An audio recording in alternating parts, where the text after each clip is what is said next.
우리에게 주시는 하나님의 말씀은 다니엘 9장 20절에서 27절까지입니다. 내가 이같이 말하여 기도하며 내 죄와 내 백성 이스라엘의 죄를 자복하고 내 하나님의 거룩한 산을 위하여 내 하나님 여호와 앞에 간구할 때 곧 내가 기도할 때 이전의 환상 중에 본 그 사람 가브리엘이 빨리 날아서 저녁 제사를 드릴 때 즈음에 내게 이르더니 내게 가르치며 내게 말하여 이르되 다니엘아 내가 이제 내게 지혜와 총명을 주려고 왔느니라. 곧 내가 기도를 시작할 즈음에 명령이 내렸으므로 이제 내게 알리러 왔느니라. 너는 크게 은총을 입은 자라. 그런즉 너는 이 일을 생각하고 그 환상을 깨달을지니라. 내 백성과 내 거룩한 성을 위하여 이런 이래를 기한으로 정하였나니 허물이 그치며 죄가 끝나며 죄악이 용서되며 영원한 의가 드러나며 환상과 예언이 응하며 또 지극히 거룩한 이가 기름 부음을 받으리라. 그러므로 너는 깨달아 알지니라. 예루살렘을 중건하라는 영이 날 때부터 기름 부음을 받은 자 곧 왕이 일어나기까지 7이레와 62이레가 지날 것이요 그 곤란한 동안에 성이 중건되어 광장과 거리가 세워질 것이며 62이레 후에 기름 부음을 받은 자가 끊어져 없어질 것이며 장차 한 왕의 백성이 와서 그 성읍과 성소를 무너뜨리려니와 그의 마지막은 홍수에 휩쓸림 같을 것이며 또 끝까지 전쟁이 있으리니 황폐할 것이 작정되었느니라.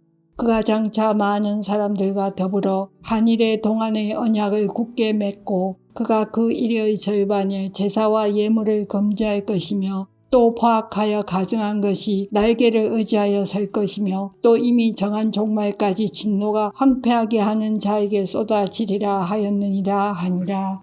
아멘. 오늘도 하나님이 정하신 종말의 때가 있음을 기억하며 더욱 지혜롭고 담대하게 살아가는 성도님들 되길 진심으로 기도합니다. 바벨론 왕 벨사살의 죽음과 대제국 바벨론의 멸망을 목도한 다니엘은 예루살렘의 황폐함이 70년 만에 그치리라는 예레미야를 통해 예언하신 하나님의 말씀을 읽다가 그 때가 곧 다가오고 있음을 깨닫게 됩니다. 그래서 다니엘은 이 약속의 말씀을 붙잡고 기도하기 시작하는데 우리 민족 이스라엘이 하나님께 불순종하고 율법을 어기는 등 총체적인 죄를 지었기에 공의의 하나님의 심판을 받아 나라는 멸망하고 백성들이 포로로 잡혀온 것은 너무도 당연한 결과임을 고백합니다. 그리고 다니엘은 하나님의 자비하심과 긍휼하심을 의지하여 회개하고 용서를 구하는 기도를 드립니다. 이렇게 다니엘이 기도를 시작하자 하나님은 지체하지 않고 즉각 응답하시는데 그 내용이 24절부터 27절입니다. 먼저 24절을 보면 내 백성과 내 거룩한 성을 위하여 이런 이래를 기한으로 정하였나니 허물이 그치며 죄가 끝나며 죄악이 용서되며 영원한 의가 드러나며 환상과 예언이 응하며 또 지극히 거룩한 이가 기름 부음을 받으리라. 다니엘은 70년 만에 예루살렘이 회복하리라는 하나님의 약속을 붙들고 기도했는데 역사의 주관자이신 하나님은 다니엘에게 세상 종말에 대한 환상을 보여주십니다. 70년 포로 생활이 끝나면서 유대 민족의 회복은 반드시 이루어지지만 하나님이 이미 정하신 마지막 때 종말의 시간이 있음을 선포하십니다. 포로 생활의 끝이 최종적인 회복이 아니라 70일에라는 하나님의 정하신 때가 이르면 그때야 비로소 이 땅의 모든 죄악이 완전히 제거되며 하나님의 충만한 뜻이 완전히 성취되어 온전한 하나님의 나라가 도래한다는 참으로 놀랍고 엄청난 묵시를 하나님은 다니엘에게 응답으로 주신 것입니다. 그렇다면 하나님이 정하신 때 70일에를 우리는 어떤 관점으로 바라보아야 할까요? 70년이 7번 지나간다는 뜻으로 1해가 7년이니 70일에는 490년이다. 이렇게 연대기적 시간으로 보면서 문자적 해석을 하는 학자들도 많이 있습니다. 그러나 7은 완전수이고 70일에는 완전함에 완전함을 더한다는 의미이기에 70일에는 하나님의 모든 충만하신 뜻이 하나님이 정하신 때에 반드시 꼭 성취될 것이라는 상징적인 의미를 담아 해석하는 것이 좀 더 바람직합니다. 계속해서 25절 이하에서는 하나님의 정하신 때 70일에를 세 기간으로 나누는데 7일에와 62일에는 예루살렘의 중건에서부터 시작하여 기름 부음을 받은 자, 곧 왕이신 초림의 주님 예수 그리스도가 등장하기까지의 기간입니다. 그리고 이 60일에가 지난 후 기름 부음을 받은 자 예수 그리스도가 온 인류의 구원을 위해 십자가에 죽으시고 그때부터 남은 한 일회가 시작됩니다. 한 일회는 하나님의 모든 충만하신 뜻이 완전히 성취되기까지의 기간으로 이 남은 한 일회 동안에 어떤 일들이 일어납니까? 악은 더욱 득세하고 더욱 번성하면서 바벨론의 침략과 같은, 아니 그보다 더 강한 힘과 권력을 지닌 사단의 권세로 인해 곳곳에 침략과 전쟁이 그치지 않을 것이고, 로마 제국의 박해와도 같은, 아니 그보다 더 강하게 교회와 성도들을 대적하는 대적들의 박해와 핍박 등이 끊임없이 일어나면서 이 땅의 교회와 성도들은 극한 환란의 시간을 보내게 됩니다. 그러나 하나님의 정하신 그 때가 되면 결국 악은 완전히 패배합니다. 하나님의 예언대로 7일에와 62일에 예루살렘이 회복되고 초림의 주님이 이 땅에 오셨듯이 하나님이 정하신 그때 70일에가 되면 재림의 주님이 오시고 세상에 종말이 옵니다. 그렇다면 지금 하나님의 정하신 때 70일에 중 남은 한 일회를 지내고 있는 우리는 어떻게 살아야 할까요?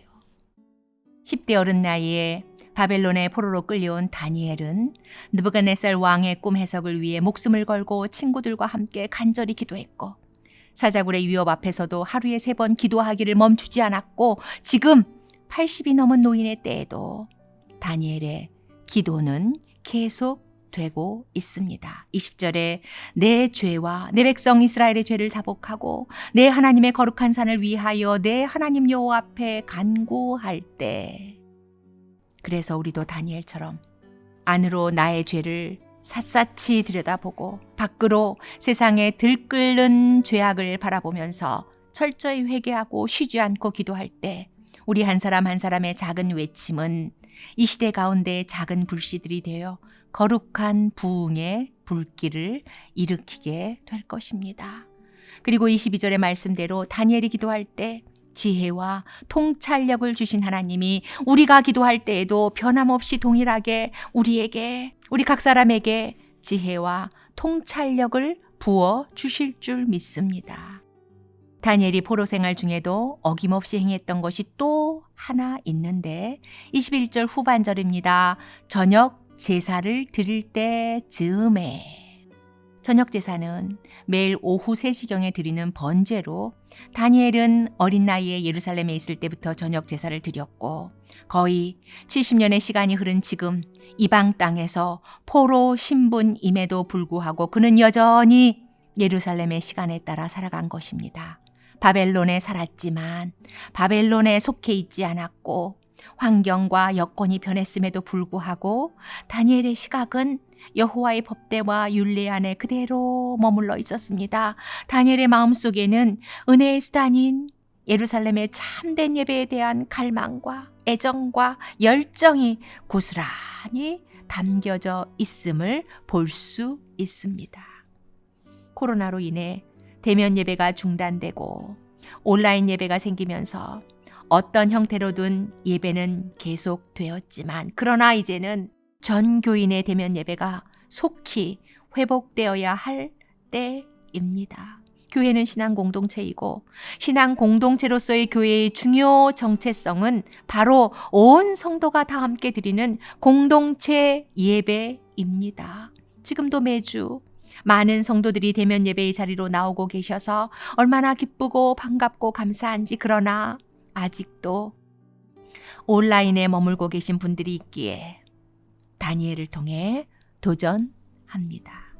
묵시는 현재를 통해 미래를 보고 미래를 통해 현재를 조명하는 특징이 있기에 우리는 다니엘이 기도할 때 하나님이 보여주신 이 묵시를 늘 기억하면서 다니엘처럼 수시로 기도하고 기도할 때 하나님이 부어주시는 지혜로 진리의 말씀을 분별하고 기도할 때 하나님이 부어주시는 통찰력으로 악이 충천한 이 시대와 이 세대를 향한 하나님의 뜻을 깨닫는 우리 모두가 되길 간절히 기도합니다. 다니엘이 시간과 환경의 벽을 뛰어넘어 늘 예배를 중요시하며 예배의 자리를 굳게 지켰던 것처럼 우리도 다시금 하나님을 예배하는 마음의 자세를 새롭게 하고 공동체 예배의 자리를 사모하여 온 성도가 다 함께 모여 이전보다 더 뜨겁고 더 간절하게 마음과 뜻과 정성을 다해 예배하는 서문 신앙 공동체가 되길 간절히 기도합니다.